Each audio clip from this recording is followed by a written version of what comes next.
নমস্কার বন্ধুরা, আমি সীমা ব্লগস তিন্নি চ্যানেল থেকে সবাইকে স্বাগত। তোমরা কারা কারা এরকম রাতের কলকাতা শহর ঘুরতে ভালোবাসো? আমি কিন্তু ভীষণ ভালোবাসি। আমাকে খালি একটু ঘোরার কথা বললেই হবে, আমি একদম তৎক্ষণে রেডি হয়ে চললাম। তো চলে গেছিলাম আমি বিবাদীবাগের ওখানে আমাকে একটু জানকারি ছিল বাসের ব্যাপারে, তো ওইটাই নেওয়ার জন্য একদম ডিরেক্ট চলে গেছিলাম। অনেকেই তোমরা জানো বিবাদীবাগ আর ধর্মতলা থেকে একমাত্র যে দূরপাল্লার বাসগুলো ছাড়ে। তো এখানে আমার একজন যাবে, ওই জন্য এখানে একটু জানতে এসেছিলাম। শয়ে শয়ে তো বাস আছে, কোথায় যাবে? মানে দীঘা পুরী তো আছেই, শিলিগুড়ি থেকে শুরু করে পাটনা তারপর দেহলি, রামপুরহাট, কোথায় কোথায় না নেই, বীরভূম, প্রচুর প্রচুর।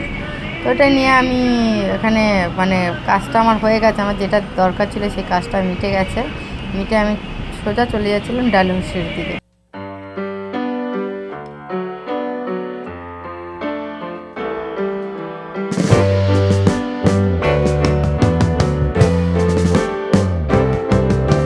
Sitting in the basement apartment I rented with you.